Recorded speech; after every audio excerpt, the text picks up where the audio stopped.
trouble for doing. There's all the stickiness.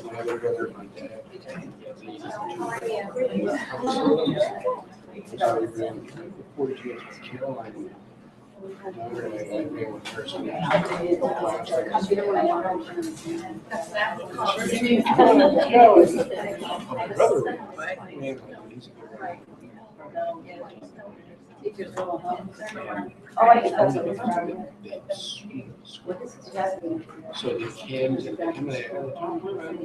third place,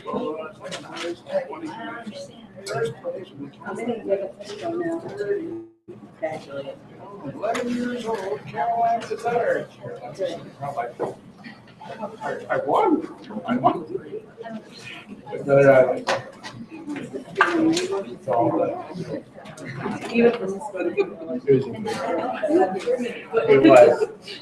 It was very fun. Because running with Caroline, I came third in each group, and I was like, no, I'm pretty sure. For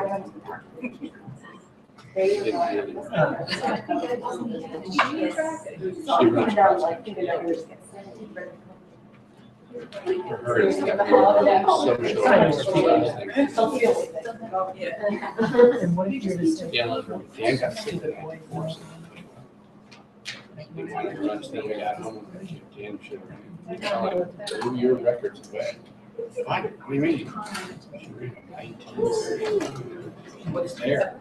That's all I can use. Like, oh, she did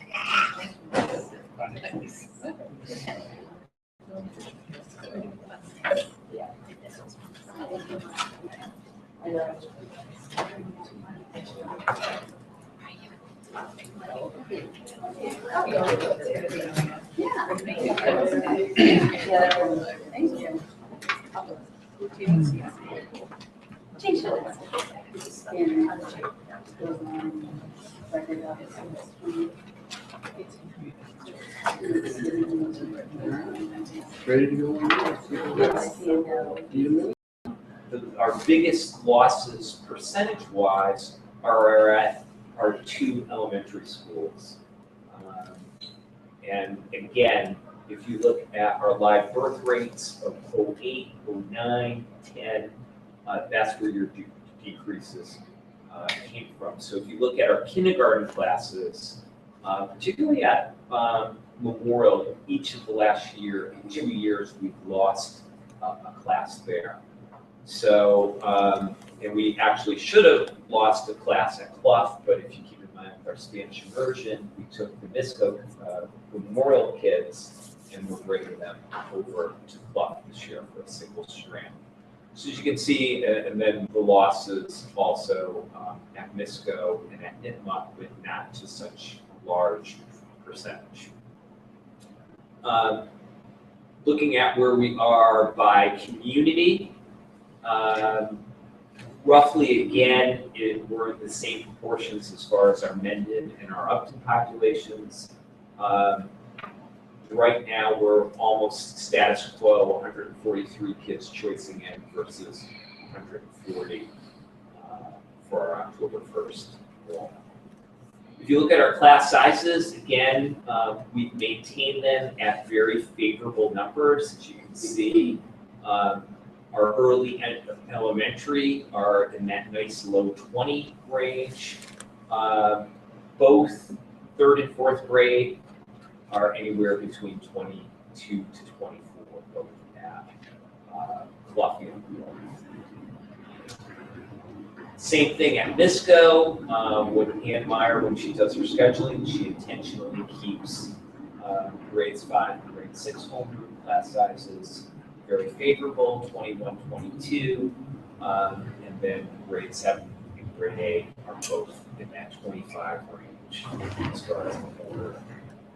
If you look at Nipmuc, it's for the most part status quo of where it was last year, and in my opinion, very favorable class sizes when you look at it through the various content areas.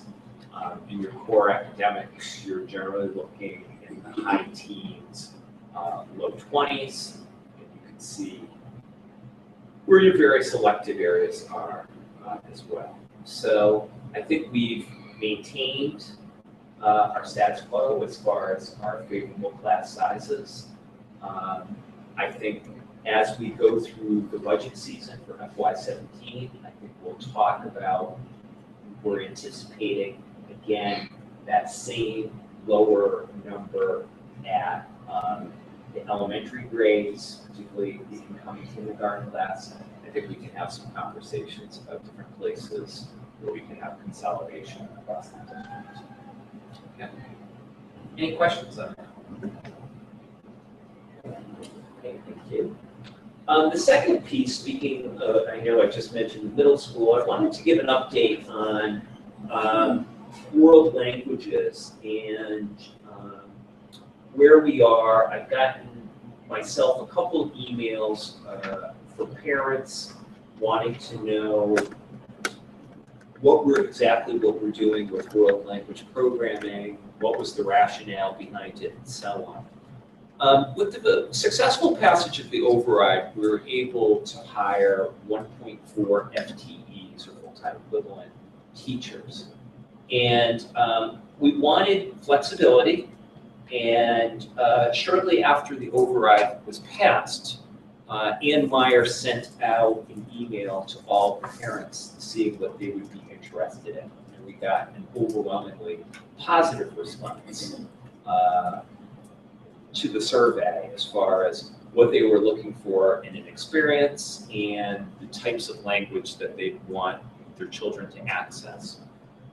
By and large, the results show that they wanted some type of experience so that at a minimum, their child could have something that would be comparable to at least the first year of target language in the middle school years. Okay. As far as the choices, they wanted number 1, Spanish, but number 2 came in Mandarin. Okay, and then 3 and 4 was very close between French and Italian. Okay. So looking at the number of students, and I think I put in your background notes, we had a total of 449 students wanting to elect some type of world language. So realize 1.4 FTEs can only get you so far with that many students, either that or somebody would have a really, really torturous schedule. So Ann made the decision, and I think it was a wise decision, to offer 2 target languages, Spanish and French, to our 7th and 8th graders at a half-year delivery for each grade, and to kind of grow the Mandarin program and to offer Mandarin to grades 5 and grade 6 students. Okay, so that's the way that we are starting the year.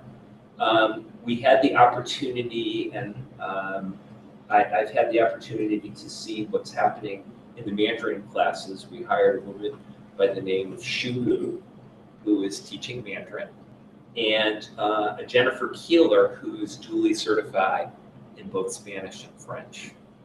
So right now our 7th and 8th graders are taking a half-year delivery with Mrs. Keeler, and our 5th and 6th graders are taking the Mandarin with Ms. Liu.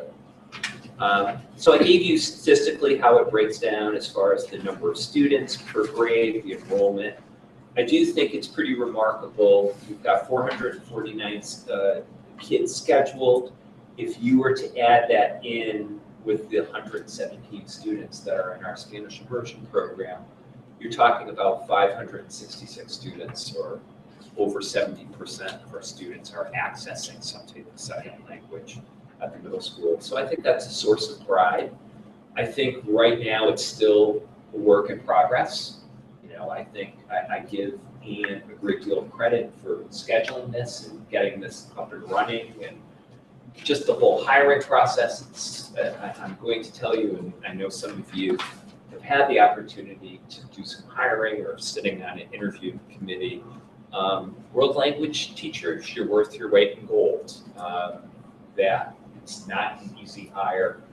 Finding, first of all, a licensed person, but a person who's a right fit for the program, and for the right fit for the school. It's a real challenge. So we're pleased with it, and we'll assess how things are going, and then we'll report back as the year goes on. Okay, Great. Tana? Quick one question. This is phenomenal, and I'm so excited that we have this available to our students.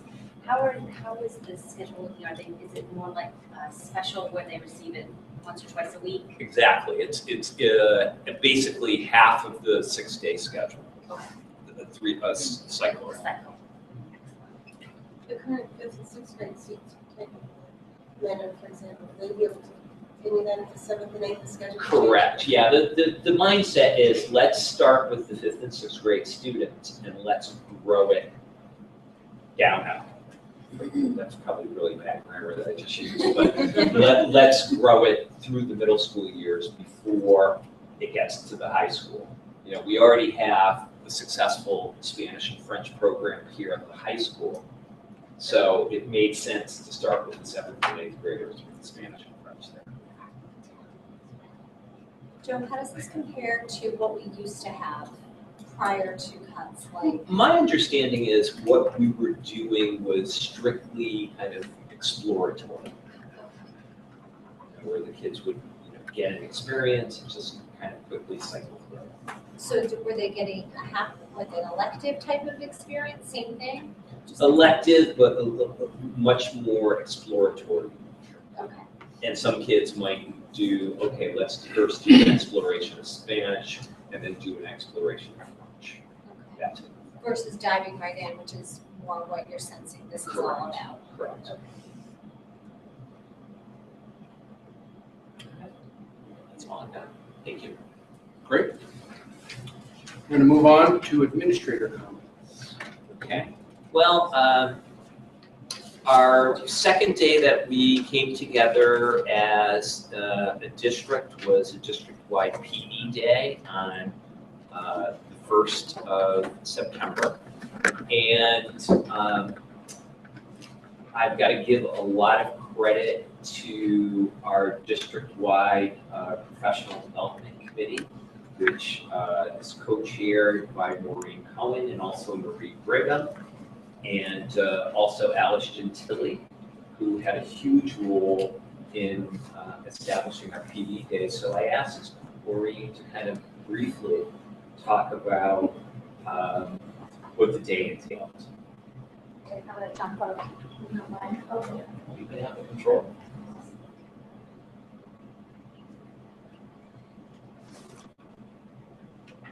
I know how to do it. Okay. So we started off with, we were really lucky to have Alan November. He is an internationally known speaker. And he kicked it off at the beginning of the day in the auditorium. We had all of the teachers, everyone in the auditorium. And one thing that I talked about, I was kind of myself a little giddy because I've been following him for a long time. He's written a number of books about integrating technologies. One of the first people, 10 years ago when, people were starting to dive into using the internet in education, and he really was at the forefront of that. So it was really exciting that we were able to get him for an opening day program. And so some of the things he talked about were the transformational 6, and that was how do you integrate technology into the classroom. And so what was so great about what he did is he gave lots of really targeted specific examples, and he used a lot of humor, and he's an engaging, very excellent speaker. But there were a lot of takeaways that people could leave that moment, and they jumped into the sessions after and started diving into what he said. So a couple examples I put up there. One was the Math Train TV. He talked about how elementary students in this area, in one class, they use this Math Train TV, and they do video tutorials, and so they share it with the world. So it was about like having an authentic audience, and so he gave the example that was done at an elementary level and showed one of the videos. He talked about an app, and this was new to all of us. We had never heard of this app, so it was really exciting. It's called Verso. It was about making thinking visible.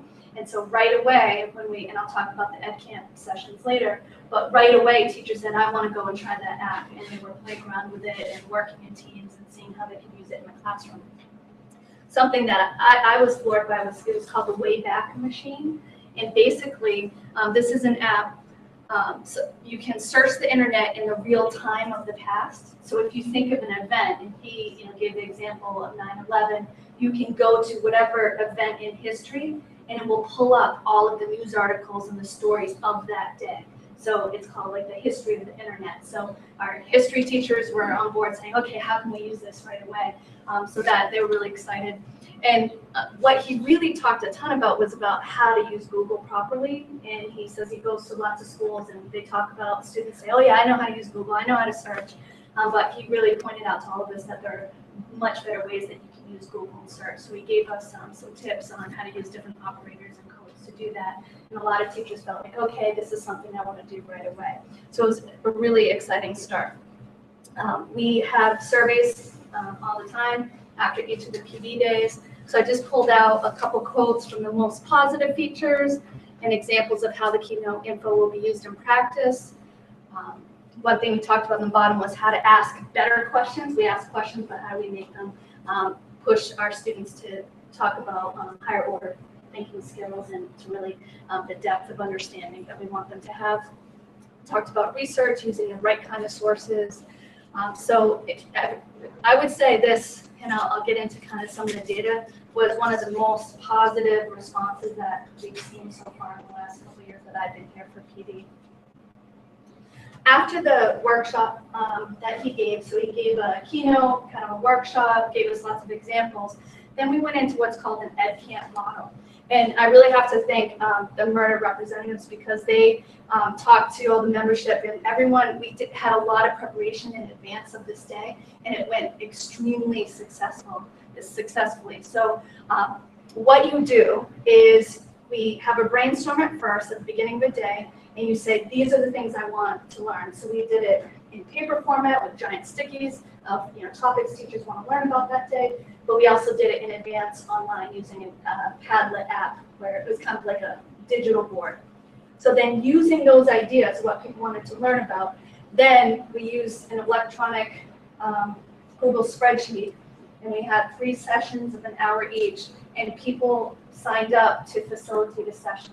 So they, in that moment, came forward and said, I'm going to lead a session on various topics. And so Al, in November, at the end, he said, I really didn't think you were going to, I thought it was going to be disaster morning. I really didn't think you could pull that off in 20 minutes. He said this after the whole thing. He said, but you did. It was amazing. He never thought in 20 minutes that we'd fill the amount of sessions that we did. And that's, a lot of credit goes out to all of the educators who stepped up to do that. So then teachers just choose. They choose to go whatever session they want to. If it's not quite the fit of what they wanted, then they can go to the next session. So some examples, we had over 52 sessions that were offered that day. So we had no schedule, right at that 9:30 mark or 10 o'clock mark. And then within 20 minutes, we had 52 sessions where people volunteered to facilitate.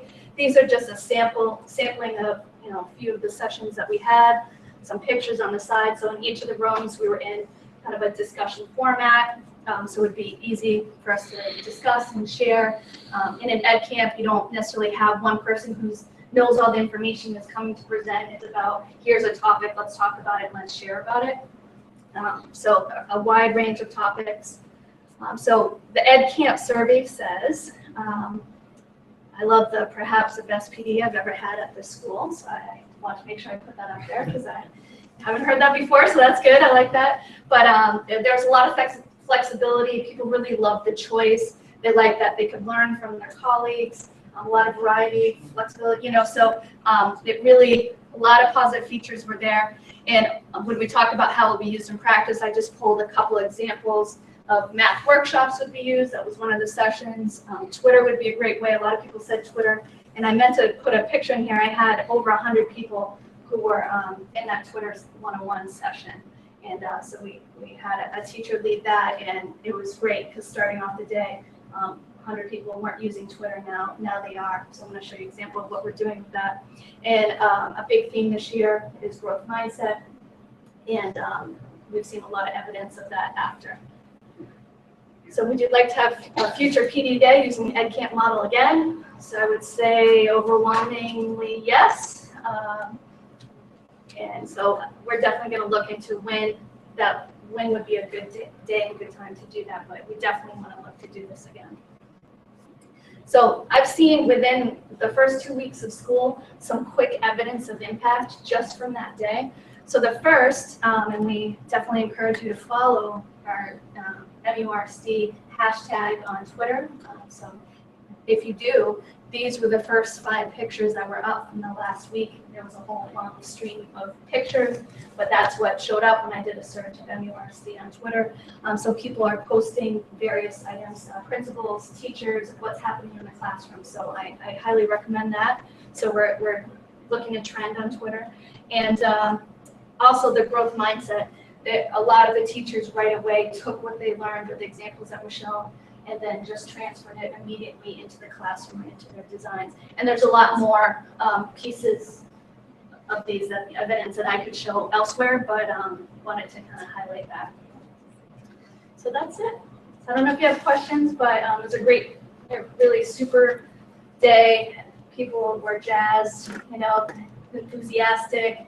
Just the energy has transferred into the classroom and going into the various schools, and it really was a good day for us. And they want Alan November back. I don't know if we'll get him back. Oh, and he also contacted us because he was so impressed by our EdCamp model. He wants to do a blog about it on his website. So we're going to be giving him more info about it, but he contacted us after. So that was pretty cool. Alice. May I share that we were thrilled actually to have in attendance Dan Callahan, who is one of the founders of EdCamp. He's one of the developers. He's working for MTA now as their PD guy and tech liaison, and he came and spent the time with us, which was really fun. Yeah, that was great to have him. I went into a few sessions when he was there. Thank you for mentioning it. Yeah. That was great. Questions? Sounds wonderful. Sounds So you great. guys are going to be doing that. The EdCamp PD is excellent. It was great.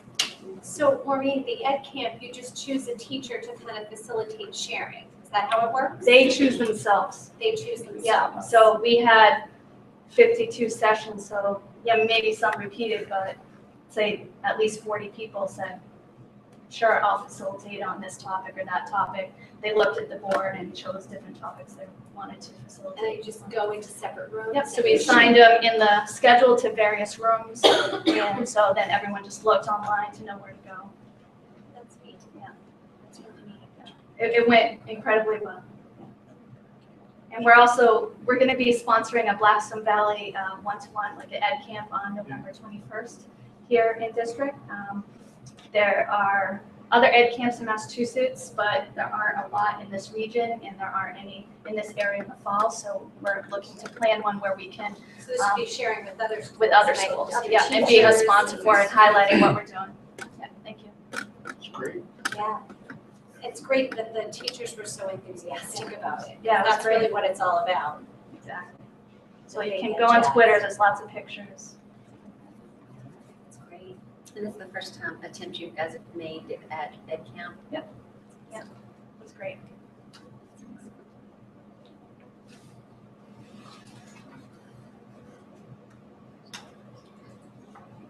Now research all the tweets. Well, Lisa lives here. But it's actually, we've got some users that are very robust users, like this Mona Lisa lives here. Who could that be? But you can see, we've gotten, I think now all of our principals are on Twitter. So you can see if Deb Swing did a data dig, or her first grade team of teachers, so she snapped a picture of it. This is our new reading specialist, Lauren.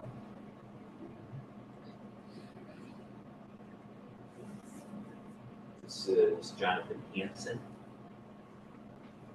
Brenda Webster, what she's doing with growth mindset. Show them the motorcyclists. I We're trying to show constructive stuff. Nipmuc PE department, what they're doing with the ropes course. Football team.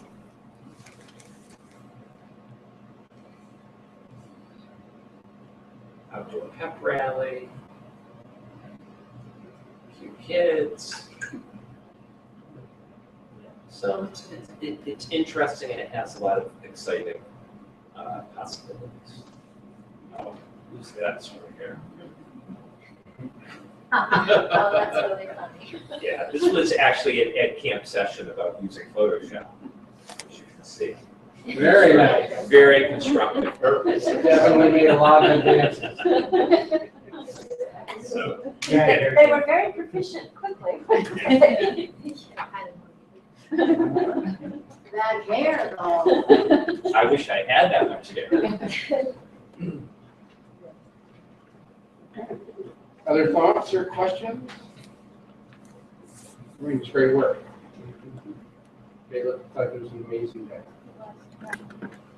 Okay, moving on then. Subcommittee updates.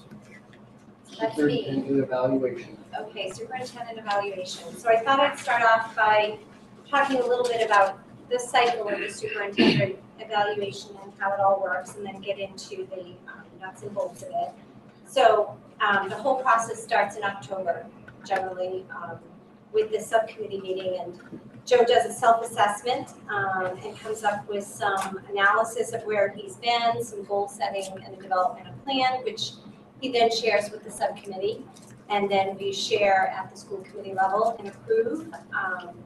Usually there's a mid-cycle goal review that's done by the superintendent subcommittee, and Joe is amazing at just creating a portfolio through the year so that we can see his progress towards goals and where he's achieved and where he's hoping to achieve, and it kind of keeps us all kind of coalesced around the same goals and aware. And then here we are at the summative evaluation, where I'm compiling all of the evaluations done by the 6 school committee members and presenting to the larger school committee. So that's where we are. I'm happy again to present it. I think it's great to reflect on the great work that Joe is doing in our district and the strides that we've made as a district because of him. So a little bit more background. There are 3 goals that are set each year. There's a student learning goal, there's a professional practice goal, and there's a school improvement goal. And I'll tell you a little bit about those before we go into the evaluation portion. Joe's student learning goal this year was to increase ELA and math proficiency in MCAS at the 5th and 6th grade level. His professional practice goal was to highlight district practices and accomplishments. And his school improvement goal was tech integration was one of the parts, Common Core alignment was the second, and an increase of Mercy online presence. So now I'll try to do this as briefly as possible, but to give credit to Dr. Muschek for all the work he's done, to try to highlight some of the main points, which I brought together by using everybody's comments. For the student learning goal, increasing ELA and math proficiency in MCAS 5th and 6th, we gave him a rating of some progress, which is also the rating that he had given himself. And I'm just going to read to you our comments. We were all in agreement that the goals set under this category were lofty. Ultimately, there was minor progress towards the goals for grade 5 MCAS scores, but grade 6 scores were flat or slightly declined. The school committee commends Dr. Muschek for setting such high goals, and he's encouraged to continue to keep these goals in sight by creating an action plan towards success that, 1, involves data disaggregation, which is a strength for Dr. Muschek. 2, identification of deficiencies. 3, professional development, alignment. And lastly, 4, continual promotion of an atmosphere of proactivity and support at the elementary level for all students. For his professional practice goal of highlighting district practices and accomplishments, he was given a rating of met. And actually, let me backtrack a little. The 5 areas that you are graded are, you can either be did not meet the goal, some progress, significant progress, met the goal, or exceeded the goal. So under the professional practice goal, we have deemed that he has met the goal. Dr. Murschek is utilizing multiple modalities to highlight district accomplishments and practices and to educate parents in Mersey news. He has utilized school committee meetings to highlight teachers' accomplishments, innovative practices in classrooms, progress towards alignment with Common Core using Rubicon Atlas, achievements of outstanding students, increased AP courses and testing at the high school level, and technology updates, and more than that as well. He has also utilized our district website, Facebook, and Twitter to spread news and educate the public. Under his school improvement goals, which included tech integration, Common Core alignment, and Mersey online presence, he was given a rating of met goals. This was a multi-part goal, which included all of the above. With the rollout of iPads at the high school and the presence of smart boards at every elementary classroom, this further bolstered by targeted professional development, this goal has been met and is aiding teachers in using innovative methods to reach and motivate their students. Alignment to Common Core is close to completion, and the new reading program, Wonders, was successfully implemented. Professional development continues to support this endeavor to increase efficacy. Lastly, Mersey's online presence has clearly improved with the launch of the new website in March and increased visibility and postings on Twitter and Facebook. Universally, the school committee feels like these goals have been met. Areas we see for the future would be the updating of the new website, keeping necessary information available and current, and ensuring that links are available for pertinent news and information. 2, expanding curriculum. And 3, work on streamlining communications to parents and stakeholders. So that's where he was rated on those 3 goals. So then there are standards by which he's evaluated as well. Instructional leadership, management and operations, family and community engagement, and professional culture. So I'll go through each one of those as well. So under instructional leadership, the grade given was proficient. Dr. Murschek received 4 ratings of proficiency and 2 ratings of exemplary in this area. His use of data and analysis is a large component of his decision-making process as he drives our district forward. He is collaborative in his efforts, and he holds himself and others accountable for the quality of their work. He has a clear vision for our district, which is detailed in our strategic plan. We can see that his decisions are made with these goals in sight. Joe has also spent a great deal of time teaching and modeling the educator evaluation system with his administrative and professional staff, which ultimately will empower and improve all staff to elevate the district and delivery of service to all students. He leads by example, he delegates, supports, and acknowledges successes.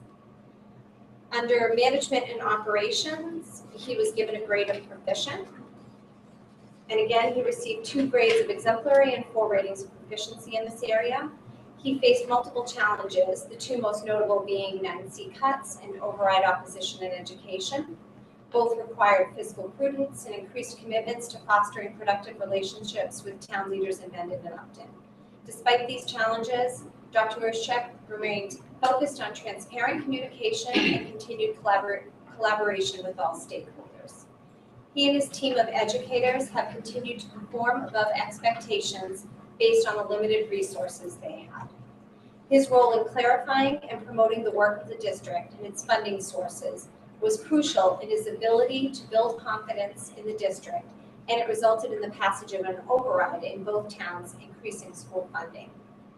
Dr. Murschek has stated that he was not hired as a custodial superintendent. He has proved that again and again, and he has moved our district towards excellent, not mediocrity. Under family and community engagement, he received a grade of exemplary. This paraphrased quote from a school committee member does a great job summing up Joe's visibility in the district. Joe is everywhere, visible in schools, community, on weekdays and weekends. He is visible, approachable, and an active listener and concerned for healthy relationships with all stakeholders. This relationship building approach helps him to create a strong bond between the district and the community, which is a key factor for overall improvement in our district. He works well with town leadership to understand multiple financial perspectives while still advocating strongly for the students in our district. He is encouraged to continue to solicit and utilize feedback from parents, students, teachers, and administrative staff regarding programming, perceived strengths and weaknesses in our district, types and modes of preferred communications, and any other areas he deems necessary. In professional culture, he was given a grade of proficient. I think Joe said it best in his self-assessment. There is still a ways to go, but I believe significant progress has been made on focusing the district vision on excellence, innovation, and continuous improvement, and our professional staff is coalescing around that shared vision. We can clearly see this happening in our district. Dr. Ruszczyk is a role model for respect and collaboration. He has amazing work ethic and a growth mindset. His meetings are well run, his presentations are organized and efficient. He supports his staff and promotes a culture of respect and openness. Dr. M is approachable, solution-oriented, and fair, a style that seems to be respected and appreciated by his staff. Our goal for Dr. Ruszczyk is to continue to unite staff, parents, and stakeholders around the shared common goal that is detailed in our strategic plan. For his overall performance, he was given a rating of proficient, but I feel like there should be something better than that personally, and I think others did as well. Based on everyone's comments and rating, maybe proficient plus would better describe this noteworthy work that he has done and the successes he has brought to this district and how far he has moved us forward. His leadership and vision has helped to put our district back on solid educational and financial footing. He has been an effective spokesperson for the goals of this district, and he has opened up crucial lines of communication to help achieve these goals. He is to be applauded and commended on his work in our district. All members of the school committee would like to thank him for the endless hours he has devoted to the students in this district and for the renewed enthusiasm for excellence he has brought to our schools. So that kind of sums it all up, and we'd all like to just say thank you. Thank you. Thank you. So, and I'm sorry that was wordy and lengthy, but I really wanted to pull everybody's comments into it so that we can get a true picture of how it was feeling. Thank you for all your great work. Thank you. I'm humbled by that. And as I said in myself, this evaluation, my work is far from over, and I look forward to many more years of success. And I thank all of you for your support. I couldn't do it without your support. I'm glad to hear that. That's great. And if anybody has any questions or, even from the public, I'm always happy to answer since I have all the information. Okay. Any other comments? Well, another year, another excellent job. Thank you. All right, so we'll move on then to the Nipmuc Turf Field feasibility study results. Okay. This is something that we've had in the works. I believe it really started in the summer of 14, and then the ball got rolling about a year ago at this time. But we worked in conjunction with both the Mendon-Upton CPC, Community Preservation Commissions, to commission a study from Gale Associates of Wayman to kind of take a look at our athletic fields here, what are our needs here for the Nipmuc athletic program, but also the needs for our youth leagues in both communities. So really over a decent span of time, I'd say a good 5-6 months, Gale and Associates took a look at our campus, talked to all of our stakeholders, and kind of came up with a master plan with some different options, both short-term and long-term, to address our field needs. So I'm pleased that Peter Spanos from Gale is here tonight to kind of give an overview of the actual master plan. So Peter. And there's a click, just click to the right to advance it. I think there is actually.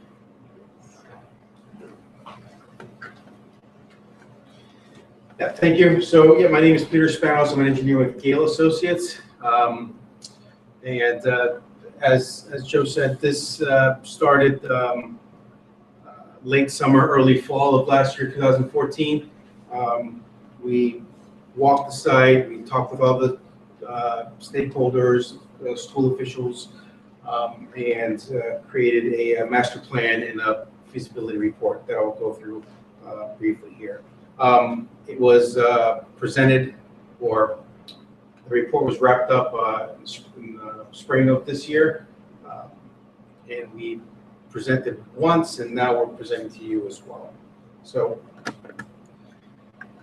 the objectives, we did a site evaluation up here. I won't go through all the bullet points, but we did a site evaluation.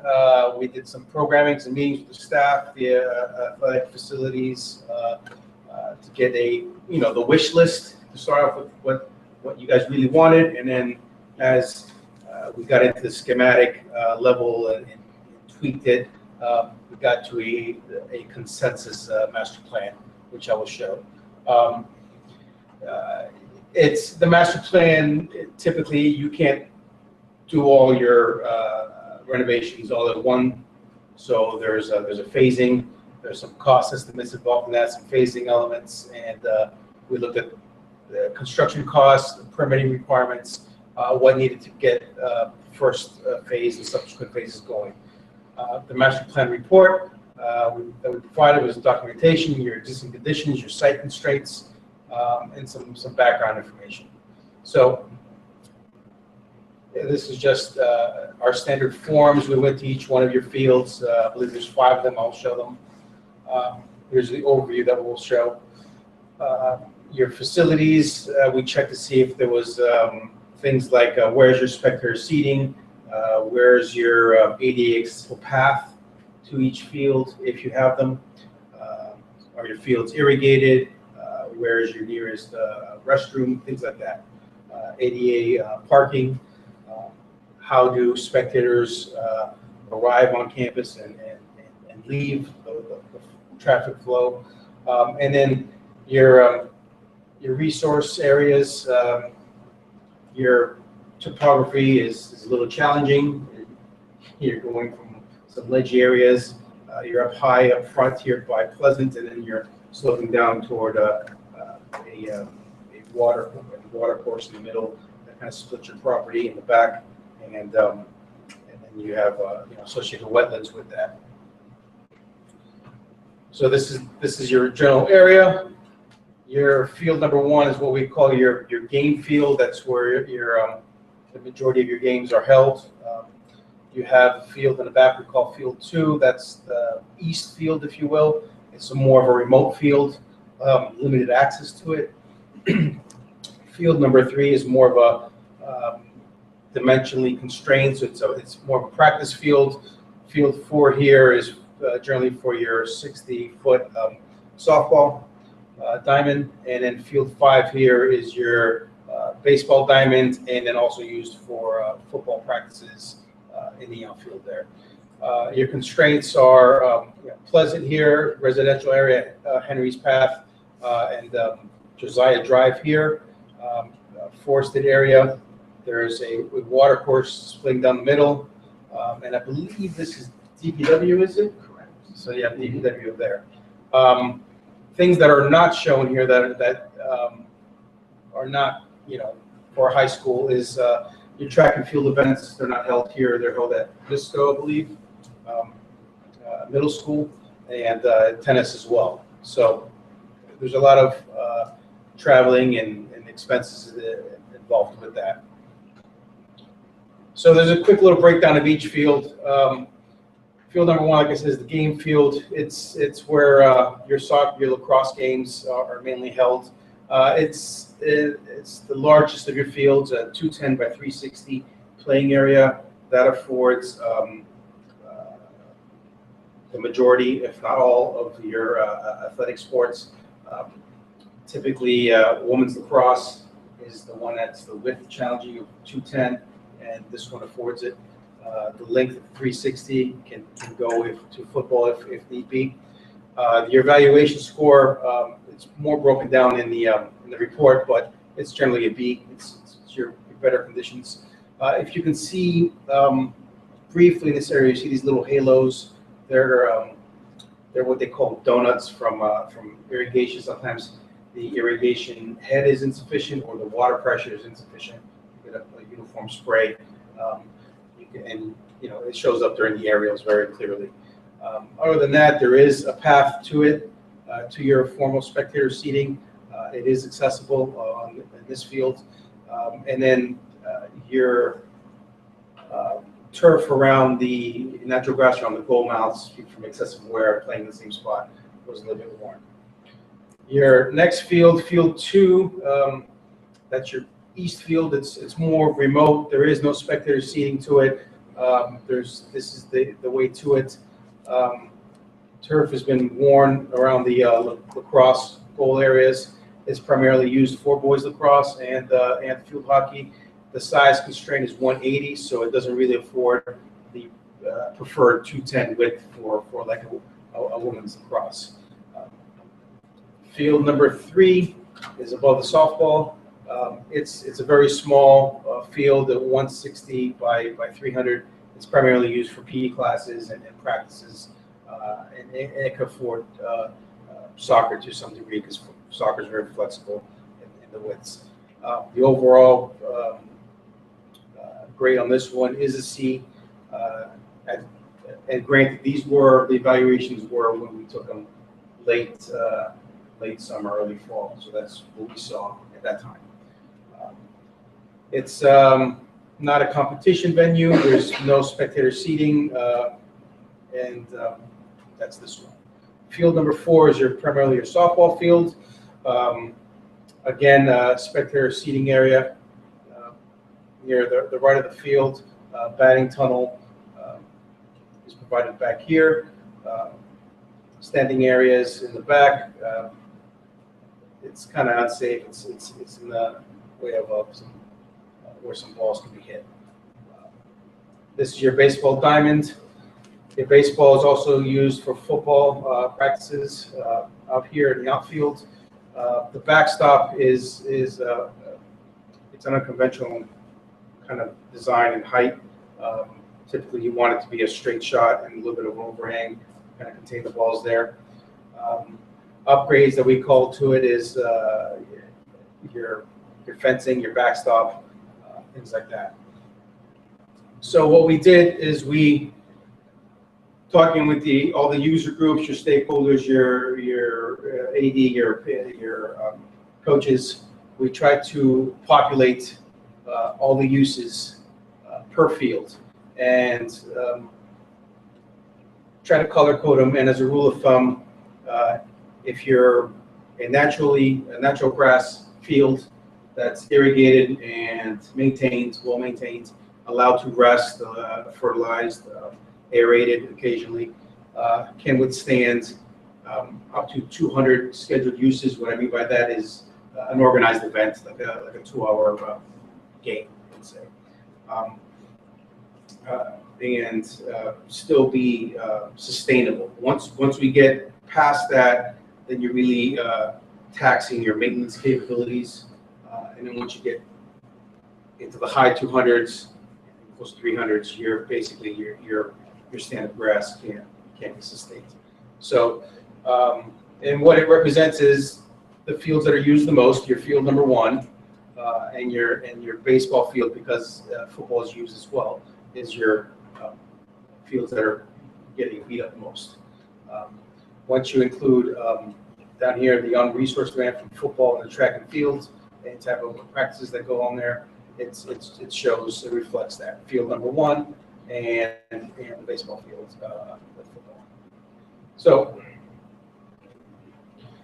this is just an overall little color code to get a sense of your site constraints, your doom and gloom picture, as I like to say.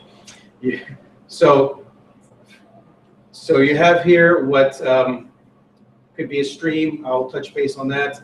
That bisects the property into two halves there. Your orange here is your wetlands. Just outside the property here is also a compensatory flood storage for the West River. So it's off the site, but it's something to be aware of there. Your areas here in purple is what we call your steep slopes. So you're up high here, you're sloping down here. So areas that will take some work if you were to do some renovations in there. And then here in your blue here we have a certified vernal pool outside the property here and a potential vernal pool. The certified vernal pool, why that is important is because it's certified, it has a 100-foot resource area associated with the buffer zone. And then also in this area is ledge, rock that's exposed. So your fields themselves, the way they're situated, field number 1 is pretty much outside of any type of constraints. Field 2 is within the buffer zones or the what you would call the wetland or the outer riparian zone of the stream. Softball field is within wetland buffers on all 3 sides, and the outfield of the baseball field is also within the buffer zones with the wetlands up here. So jurisdictional triggers. The slide we showed before, you have your wetland areas, your riverfront areas. So any type of alterations that we're proposing in our master plan, if it's within those buffers, will trigger some type of review permitting process. Locally, it's the Conservation Commission, zoning and planning. Zoning and planning if, let's say, athletic lights or additional parking. Concom for anything that's encroaching inside of a jurisdictional resource area. State, that's Mass DEP, may be triggered if some wetlands that are being replicated further in the design phase is shown that we are encroaching on more than the threshold, let's say 5,000 square feet. Where these reports are based more of a GIS and some record information of wetlands, so they haven't actually been delineated at the site. So later phases of design will give you a real number of what you're encroaching on as far as square footage. And then the abutters are the forest back here, the residential areas, Pleasant Street and TBW. So in going with this around the schematics and the wish list and what was needed, you need a track facility. You don't have a track facility here. So we looked at getting you a 6-lane track with 8 lanes on the straightaway, spectator seating with that, press box with that. With inside the track itself would be a multi-purpose rectangular field, optimum dimensions of 210 by 360, which affords you women's lacrosse as well as optimum soccer and football. Under the master plan, it would be a synthetic turf field. It would have lights.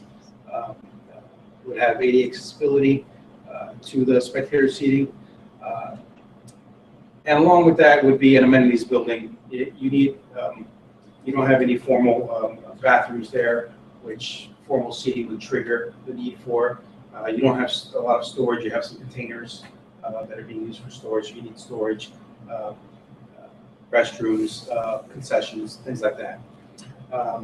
And then also there is a second multi-purpose rectangular field that will show in the area where the east field would be. Also at an optimum size of 210 by 360. There'll be some additional parking that I will show you that are kind of an extension to the parking you already have now. And I'll show you where we're putting the track and field is going to be in the area where the baseball is, so we would have to relocate the baseball field. And as if you're relocating the baseball field, we would put it in the more of the preferred orientation, so orientation for baseball, north by northeast. And then also softball could be renovated as well to be in that area. So this is just, we went through several schematic plans. We came up to a, meetings and rounds of tweaking, and came to a preferred consensus on what it would be. And this is the overall rendering of it, like I talked before. So you're currently where your baseball field is now would be your track and field. It would be 6 lanes, 8 lanes in the oval and in a straightaway. I mean, the D is what we call the D areas. The D areas would be fully surfaced. They would afford the events of high jump, triple jump.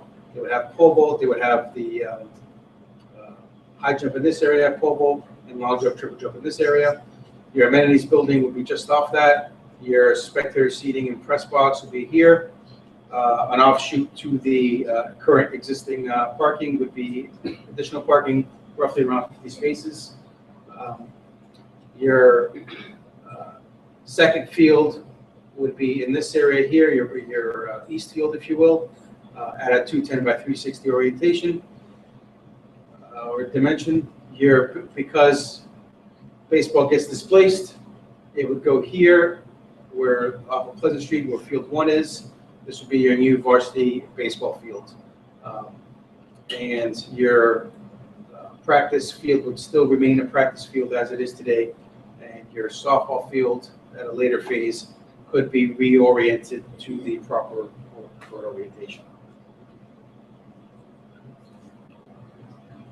So just briefly blowing up versions of it. Again, this would be a synthetic turf field in the middle. It would have lights. What that would do is it would afford you to have unrestricted use during any inclement weather. You won't have, especially in the spring, you won't, or late fall football, you won't have the football team or the lacrosse team killing your field, your grass fields when they're still wet. You put them on this.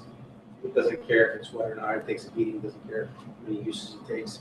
And that affords your other grass fields to be properly rested, to be maintained, and have a good state of grass. This would be your possession building, your parking blown up, your other turf field in the middle there,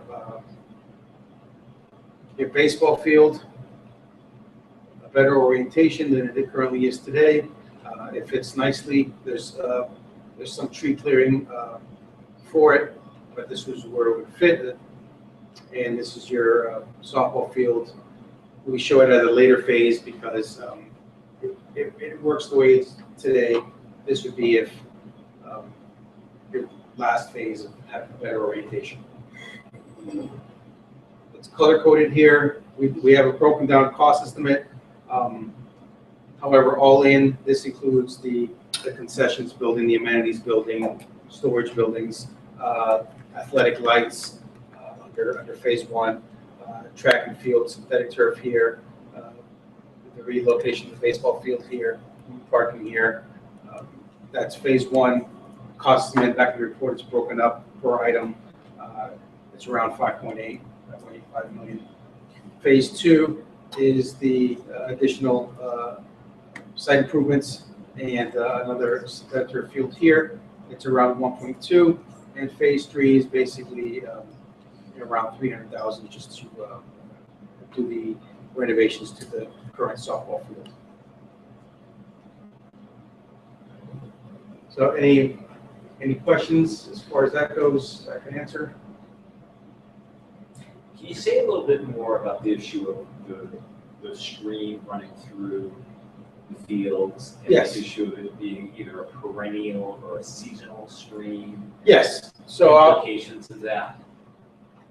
Yes. So the stream here. So conventionally there's a couple triggers to whether the stream is intermittent or perennial. So one is how it's shown on the USGS map, and it is shown as a dashed line on it, which signifies that it's intermittent. So that's one indication of it. Another way of looking at it is you look at the drainage area that goes to it. You can use a program called StreamStats, and it can be found through Mass DEP website. So you use StreamStats, it gets the general area of the watershed, and if it reaches a certain threshold, that can trigger it. So we ran it here, and it was under the threshold to designate it as a perennial again. So again, signifying that it more than likely is intermittent. And then the other way is to actually go out there and observe it. You gotta keep observing it and see how many days it can be without, that is dry without water. I think it's four consecutive. And then in that, before we go into design, we would do a request for determination of applicability with local Concom for just this. Is it or is it not a perennial stream? Have them weigh in on it, and then go from there. What are the implications? So if it is a perennial stream, there's more of a resource area that we have to inner and outer riparian zones that we have to be aware of, how much we can encroach, what mitigations are. It's a little more labor intensive as far as permitting goes as well. And on field one, I think you showed where you had cut some of the trees into the purple area. What was the purple area again? It's a slope. This is slope, and there was no issue. There's no issue as far. Are you going into the yellow buffer zone there? I do not believe so. No, on that one we can't. And what are the issues if you go into the buffer zones? The issue here. Go back into this area. So the outer area is just it's similar to a wetland buffer, a 100-foot buffer. What we're doing, how we are mitigating it, how we would be making sure that we're not disturbing the resource area to a large degree.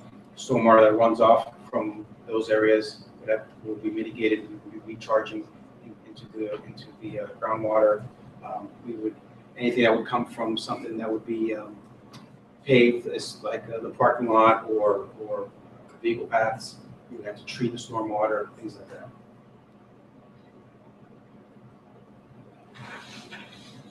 Any questions? So the buffer area you show here is based on an intermittent stream or on this one, we showed both because it shows an intermittent stream, and it would be just this. just the red? Yeah, just the red, and then we show, worst case. So even in the worst case, we actually have we have the area in order to build. So the schematics that you proposed take into consideration all this and everything fits. Yes, Perennial Yes. or intermittent? It doesn't matter. yes, it would just, yes. Because we are outside the main buffer. If it was perennial, the outside buffer here, we would be encroaching into that, similar to with wetlands. So it would be, we would have to, go for an NOI with Concom and address the concerns and all the issues with each phase and what would be impacted. So essentially what was represented to the last spring here is if it was a perennial stream, it would really become bureaucratically very, very challenging, the whole, permitting process, and it would be kicked to the state, correct? If it was, If it's a perennial stream. if it was perennial stream, we would have, correct, we would have to, Concom would weigh in on it. And then it would be kicked to the state, it'd be a MEPA review, and go from there, correct. However, what that triggers would be, I guess, the second phase, if you will. The first phase of the track being here wouldn't be affected by that. How long does each phase take? Someone says go. All right, good question. So let's go here. I believe it's color-coded. So the first phase, and they're together because if you're gonna displace baseball, you gotta put baseball somewhere else. So typically, these is what we call the summer slam projects. You know, graduation, put a shovel in the ground, and then ready by Labor Day. So, you know, synthetic turf field, it's, you know, once it gets cleared and you put the infrastructure and the stone and the drainage, it goes down very quickly. Yeah, same thing with the paved for the track and track surfacing. So the good part about that, of it being synthetic turf, is that you can get on it. There's no time for the sod to take hold or for it to be seeded. Whereas putting baseball here, putting that in there, that will, depending on the cost and what is chosen at that time, whether it's sodded or seeded, will dictate how many growing seasons, if you will, it'll take before you can play baseball on it. Okay. But this here, if you were to start at graduation, it would be ready for fall.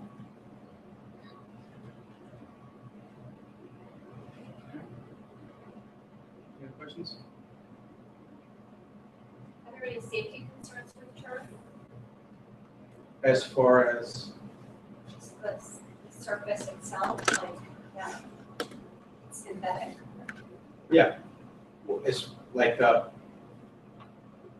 contamination, like health. Well, Health we reasons. well, yeah, if safety use and all that.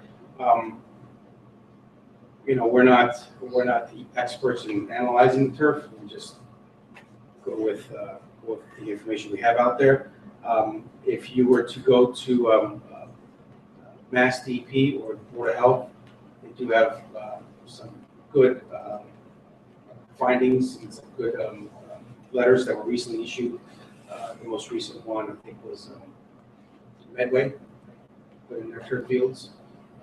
So stating that, you know, they've researched it, they've gathered the information, and they don't find a significant risk, an elevated risk. Now, that said, there are other alternative infills other than the Roundup rubber that you could use for the turf. It's all a little bit more expensive. It's all, each one has a pro and con to it as far as the playability.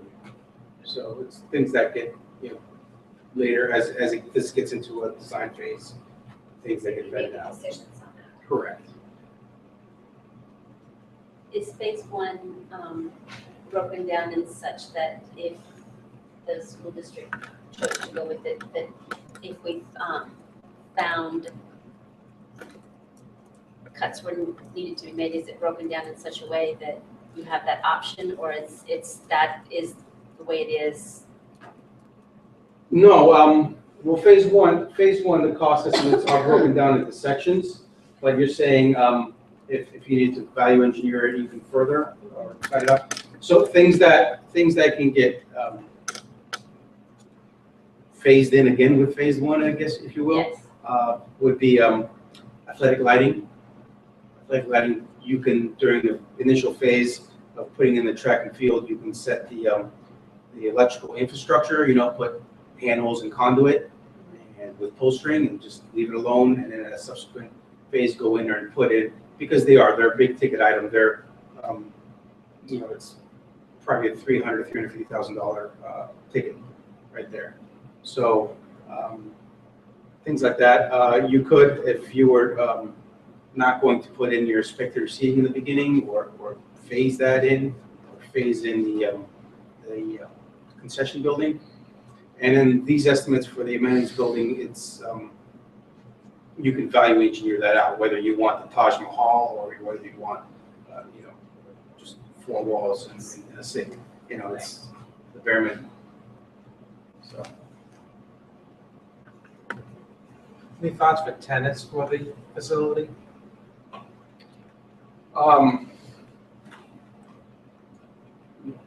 I do not know.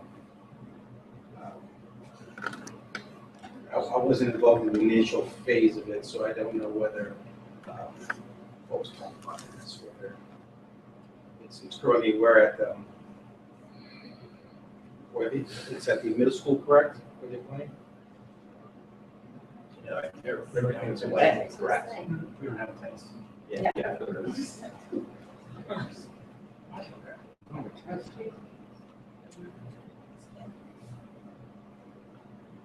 Yeah, so the constraints with tennis is to be competitive, you need at least 5, if not 6 optimal courts. That's a lot of real estate. I have no idea. Yeah, for high school, because anything, if you have less than 5, then you're there all day. And if you don't have lights, you're not gonna finish in time. So they need 5, and ideally they want 6. So 6 courts fitting in here is a little bit challenging. I could have imagined, as you saw with that color-coded stance map. So I would guess maybe that's the reason why tennis wasn't considered. Any other questions? All right, now. Great. Well, thank you. Thank you. Very much. Things that, so we talked, you brought up a good point about phasing, and things to be aware of, let's say, before I let you go would be optimal times. Let's say you wanted to get a shovel in the ground right after graduation. Well, if you would back up from that, you would need it to be out to bid, let's say early spring, to get contractors on board. Usually the earlier you put it out to bid, it's the contractors that do this type of work don't have as full of a plate, so their pencils are a little bit more sharper, if you will. That gives you early spring and the winter for permitting, design, and design work going into the fall. So usually to get a project out like this, you would want to design around the fall, permit in the winter, bid documents go out early spring, award gets toward the late of the spring, and construction happens that summer. That's a typical summer slam cycle. All right. So you find that most schools that you work with, you're really realistically talking about a 2-year cycle. As far From as design to yeah, the design and then the political process Yeah. of something like the debt exclusion, going out to the communities and so on. right, because you have to have the funding, because you have to have it's public money, so you have to have the funding that you give the award. So, but if we've seen schools that can live with a field that they don't necessarily need to have, let's say in the spring, and the clock can work backwards. You can start work early spring on that field, continue in the summer and have it ready. So it all depends what you're willing to work with your schedule and shifting your teams around, things like that. Can you talk a little bit, it's my understanding in going through this process, community preservation funds can be used for construction, but not for the actual purchase of synthetic turf. Am I correct in understanding? Yes. So we've seen projects where the funding has been used toward pretty much everything but the actual purchase of the turf itself. It's been used for the infrastructure of the field, the stone, the drainage systems, the track. It's been used for lighting, parking, pretty much all that except the actual purchase of the turf itself. We've seen instances where booster clubs and things like that purchase the turf separately and gift it to the town, to the school, to go with their construction project. What is the maintenance of a turf field? The maintenance of the turf field? Maintenance of turf field versus the maintenance of a grass field. Yes, so the maintenance of with a grass field, assuming you're being aggressive with the way you maintain it, you mow it, you irrigate it, you fertilize it, you aerate it, you top dress it with sand. So I may have a Any of the slide. I may have a slide on that. So a rule of thumb, typical field, grass field would be, you're mowing, watering, irrigation, around 28,000, let's say. So the synthetic turf field is very minimal. You have a drag behind brush, and you do it several times a year. The crew provided 4 or 5 times a year, so it's about $5,000. So there's a substantial savings there. As far as environmental impacts, we've been successful in arguing that you're not introducing more phosphorus from fertilizer to the nearby water bodies. The turf doesn't get irrigated, doesn't need fertilizer. So. And how long does the turf field last? So if properly constructed, the infrastructure will last.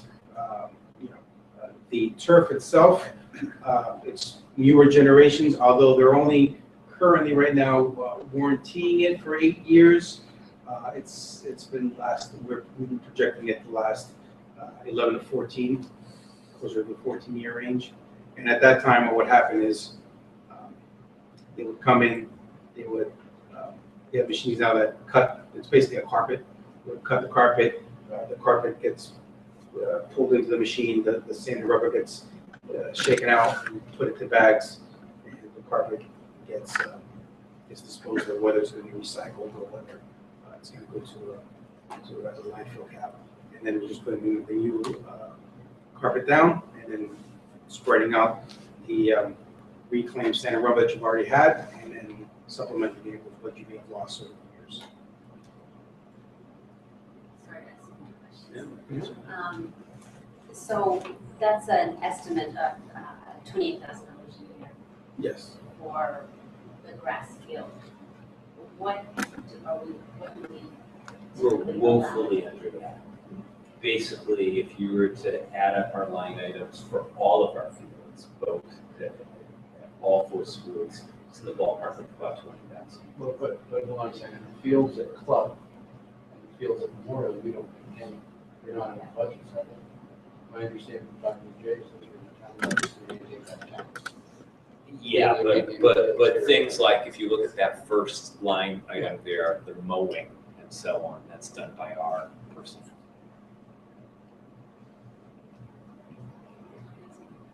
But not at Memorial. Not at Memorial, and I didn't think at Club. But still, I would agree that the budget amount It's much less. is much less.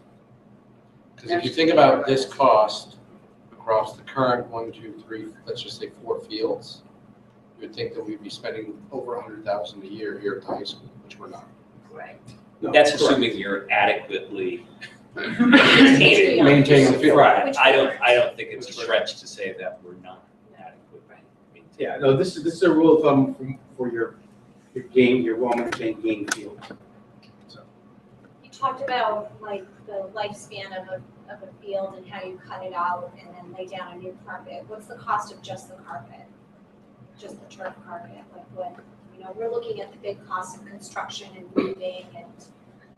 okay, for just the carpet itself, Yeah, if somebody was to purchase only the carpet itself to be installed, I would say with installation, to be installed with the infill and the carpet, around 400, 450. To put things in perspective, when I came here in the summer of 11 as as I was leaving Mansfield High School, Mansfield redid their carpet in the stadium and also redid the track surface as well. It was about an $800,000 job. Will our maintenance staff here need additional trainings on how to maintain that type of field? Is that? Oh, for like a synthetic field? Yeah, typically, in the performance specs for it, we have that the turf installer has to provide training to the staff. A lot of times they can provide a CD or do it in case they leave and the new guy doesn't know what to do. So.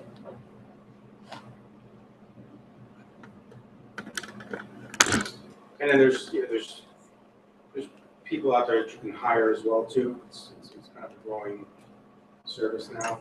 A lot of them like to plow them during the winter as well.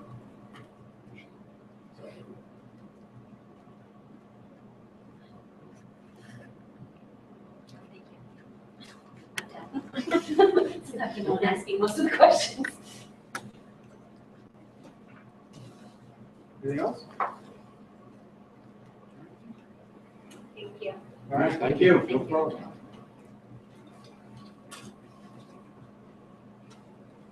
Thank you.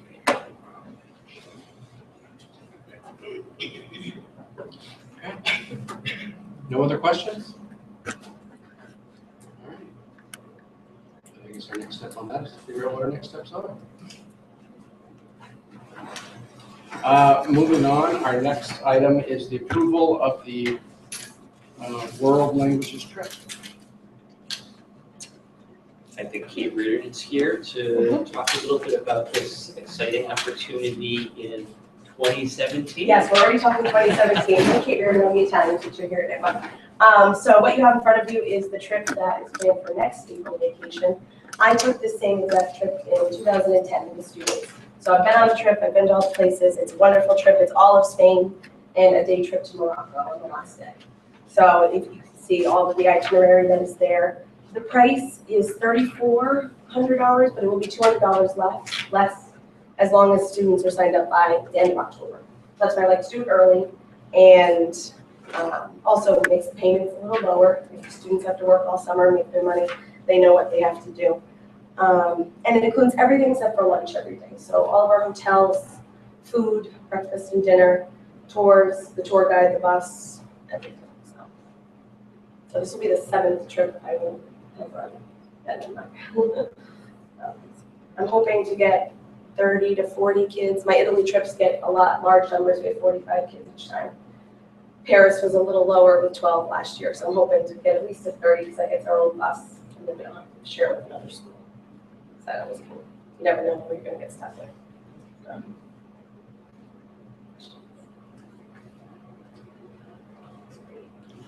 No? Looks like a lot of fun. It is a lot of fun. You go during April. April vacation, we'll leave the Thursday night, and we actually planned out Friday was Good Friday, so they won't miss any school. So I have a question. What's the process like if a student wanted to go but didn't have funding? Okay, so we don't normally do fundraising. That's something I'm open to. It's just, I mean, for Italy trips, it's 45 kids. To make enough money for that to be worth anybody's time is a lot of work. So I can work with them. I mean, that's why I try to do it early enough that usually you can hit, that's 2 Christmases that you can hit up, maybe some gifts and some holidays and things like that. But it would be something if there was a real dire issue. I'm open to working with trying to get fundraising opportunities for that student. We haven't had to in the past, but we could.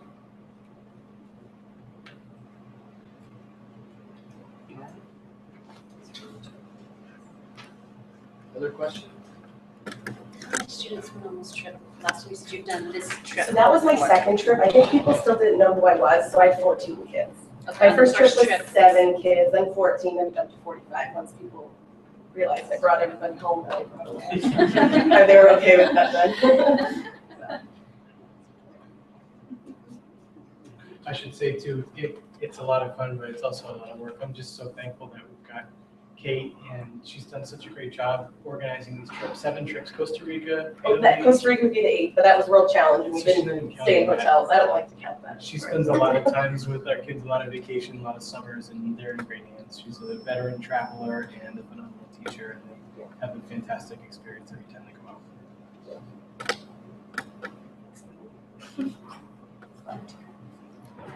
All right. So do we need a motion? Yes. Motion to approve. May I get a motion to approve the world tour trip? I'll make a motion to approve Rams, Barcelona, Madrid, and how do you say that? Andalusia. Andalusia trip. Second.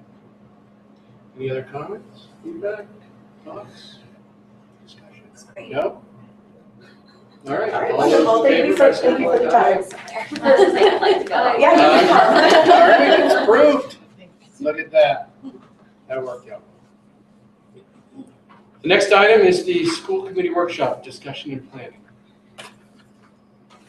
Okay, sir. As I put in the background notes, I want to say it was 3 years ago, it was in the fall of 12. We did a school committee workshop that was facilitated by Erwin Blummer from Boston College. And it was just kind of, for lack of a better term, and I think Lee and Phil, you were present. It was almost kind of like a centering type exercise to really kind of reflect upon the mission of the school committee, to talk about roles and responsibilities with of the superintendent. And really the thrust behind it is, what does it take to really be a high functioning school committee? The feedback that I got at the time was very positive. I know Kathleen Brennan, who that year was the chair, really was a strong impetus behind it. So in kind of one of my planning meetings with Phil, Phil pitched the ideas, seeing, we've had a decent amount of turnover in the last 2 or 3 years. Wouldn't it be a good idea to do that again as a committee? So I put that out on the table for everybody's consideration. I like the idea. It's actually really exciting.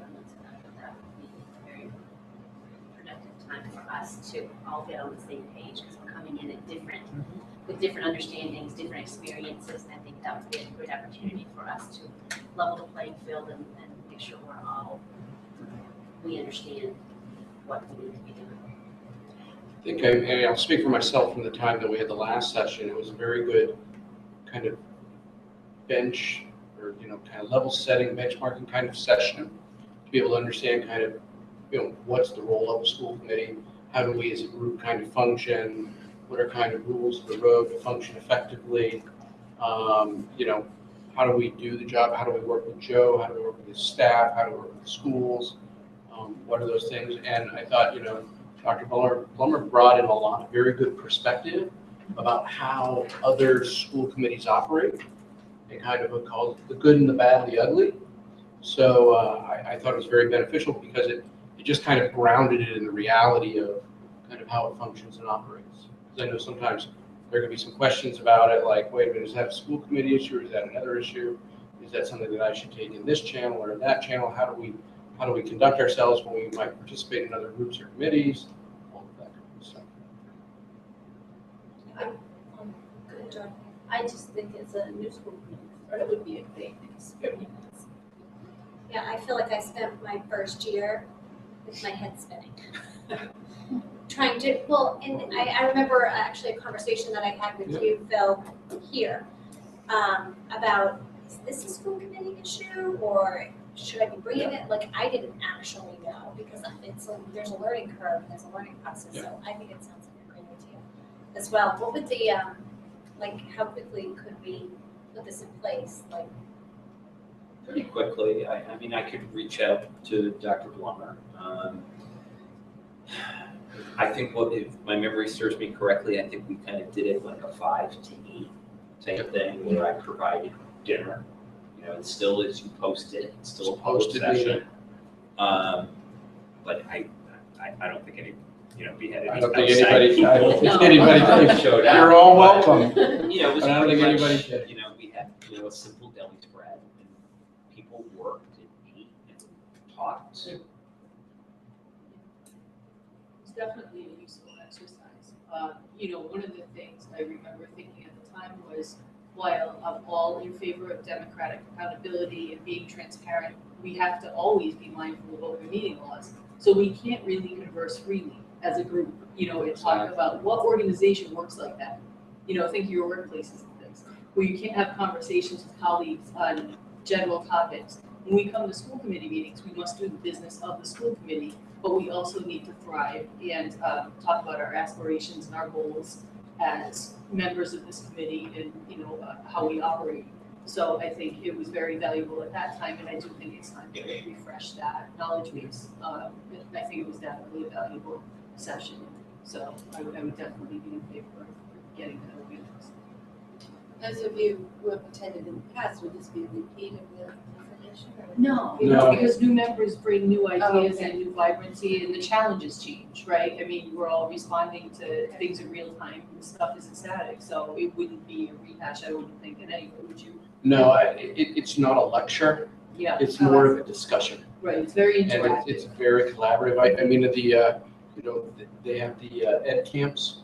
I would call it the school committee camp. That's what it becomes. And it's like, there's no necessarily expert there. Dr. Glover, Joe, and others, bring a lot of valuable insight and perspective and firsthand experience and kind of just some examples from other areas. But really the most valuable part is the ability to communicate and have that discussion amongst us. Like, what does it mean to you, to me, to others to be a high performing committee? What does that mean in terms of the collaboration, in terms of the discussion, and how do you do that in terms of, as Lee says, you have a lot more regulations, especially as a public committee, than you might find in your normal workplace or in other areas. So it's very beneficial, even to myself and others who might have been one before. That's why I brought it up. I think it sounds very productive. So maybe the next step, Joe, is reach out to Dr. I will. Find a I couple will of do dates, it first thing tomorrow morning. throw those dates out there, and then Yeah. we'll see what we can do. Sounds good. All right. All right, the next topic. Moving right along. Correspondence. Thank you letter from the Upton Men's Club. Looks very nice.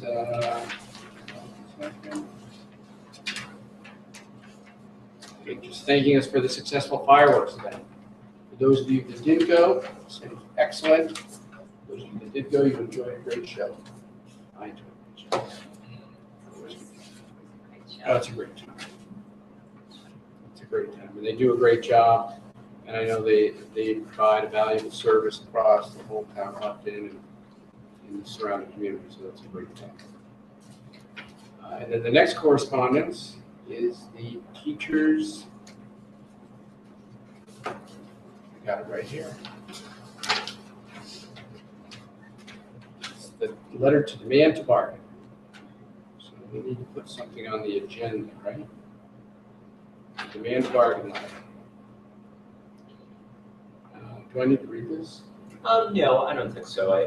I think it's the standard protocol regarding impact bargaining for a change of work condition with vis-a-vis special education testing.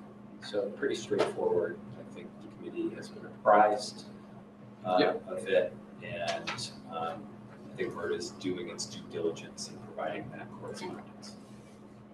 So then we'll find out in the near future what we need to do or if there's anything we need to do. Okay. Absolutely. Negotiation subcommittee, all right. Then moving on, any other matters not anticipated by the committee? Anybody else have any business? Okay. For our next meeting on September 28th, district action plans for 2015-16 and the Metro West Adolescent Health Survey data.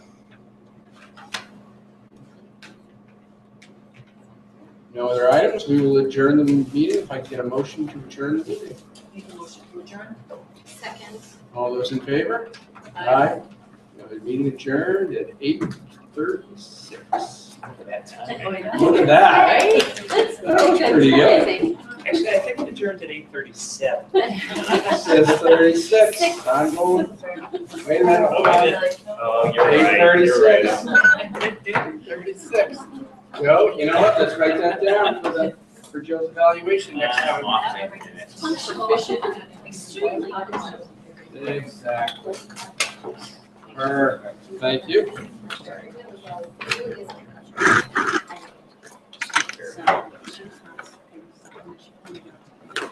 Good job on it, Mark.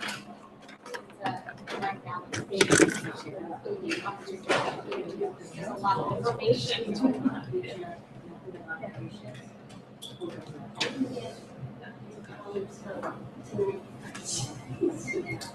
Is that like they would change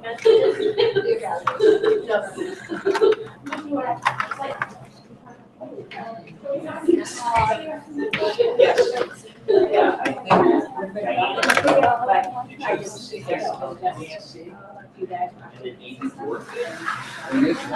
It is always the first Wednesday through Friday in November. I don't want to take it from anybody else. Yeah. But If any of you guys go, I will go. If none of you guys go, I won't go. I find it useful. There's some really good sessions Talking there. about the mask. I just want to double check. You would take off at least 2 weeks for the Saturday session. Like, it would be, it's usually Wednesday, Thursday, Friday. I would like to say yes, I can go, but I have no idea.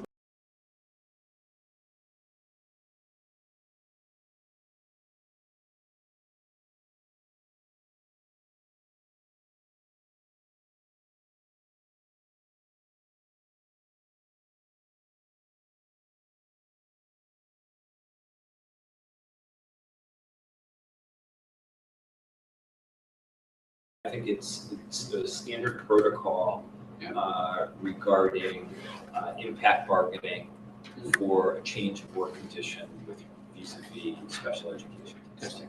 So pretty straightforward. I think the committee has been apprised of it, and I think Word is doing its due diligence in providing that correspondence. So then we'll find out in the near future what we need to do or if there's anything we need to do. Absolutely. Negotiation subcommittee, all right. Then moving on, any other matters not anticipated by the committee? Anybody else have anything else? Okay. For our next meeting on September 28th, district action plans for 2015-16 and the Metro West Adolescent Health Survey data.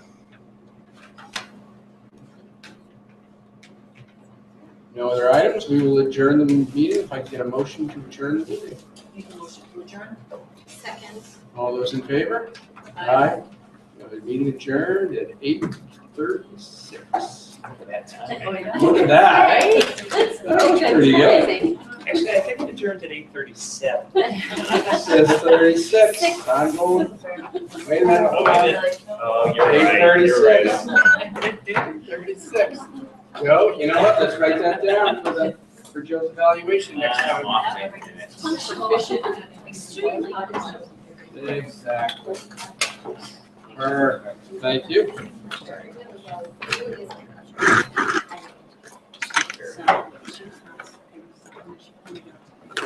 Good job on it, Mark.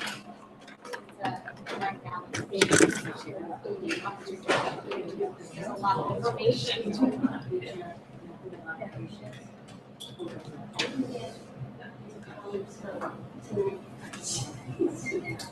Is that like they would change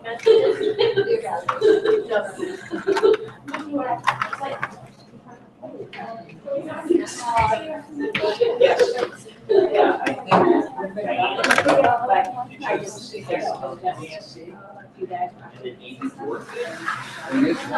It is always the first Wednesday through Friday in November. I don't want to take it from anybody else. Yeah. But If any of you guys go, I will go. If none of you guys go, I won't go. I find it useful. There's some really good sessions Talking there. about the mask. Yeah, I was thinking about it, I just wanted to double check. Yeah. You would take off at least 2 weeks for the Saturday session. Like, it would be, it's usually Wednesday, Thursday, Friday. I would like to say yes, but I have no idea.